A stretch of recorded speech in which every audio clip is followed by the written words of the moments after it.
What if I told you that one of the most celebrated heroes of faith in the Bible was a woman society had cast aside, a prostitute who became an ancestor of Jesus Christ himself? This is the extraordinary story of Rahab. In the ancient city of Jericho, where towering walls stood as symbols of impregnability, lived a woman named Rahab. She wasn't a noble or a priestess. She was a prostitute, living on the edge of society. But sometimes, the most remarkable stories of faith come from the most unexpected places. Yes, you heard me. God's grace can locate anyone, irrespective of your background. The story begins in Numbers 13, 1-33, when two Israelite spies entered Jericho on a reconnaissance mission. A reconnaissance mission is an operation to gather information, typically military, from enemy camp. The king's men are hot on their trail, but Rahab makes a decision that will change history. She hides the spies on her roof, under stalks of flax, risking her own life to protect them. The king men came to her, but she denied having any Israelite in her abode. But why would she help these strangers? Rahab had heard stories about the God of Israel, how he parted the Red Sea and delivered his people from Egypt. In that moment, she recognized something profound. This God was different. He was the true God of heaven and earth.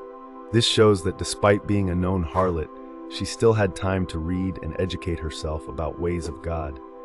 Making a bold move, Rahab strikes a deal with the spies. She'll help them escape if they promise to spare her and her family when Israel conquers Jericho. This is true faith in abilities of God. The spies agree, instructing her to hang a scarlet cord from her window, a symbol that would mark her home for salvation, a symbol of the red blood scarlet. When Joshua's army finally arrives, they march around Jericho's walls for 7 days.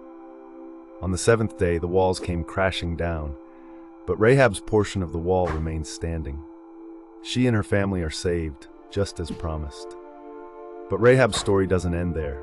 She joins the Israelite community and marries Salmon, becoming part of the lineage that leads to King David and eventually to Jesus Christ. The former prostitute becomes a great-great-grandmother in the royal line of the Messiah. She reminds us that we too have value in God's eyes, no matter our past and current situation. Think about that transformation. A woman society labeled as an outcast becomes celebrated in the Hall of Faith in Hebrews 11. Her story teaches us that God doesn't see labels, he sees hearts. He doesn't focus on our past, he sees our potential. Today, Rahab's story continues to inspire.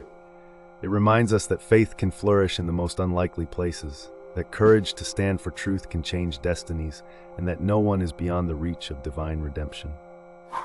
In God's kingdom, there are no outsiders, only those who choose to trust and act on that trust. Your past doesn't define your future. Like Rahab, you too can be part of a greater story. Sometimes all it takes is the courage to choose faith over fear and trust over tradition. Thanks for watching this video.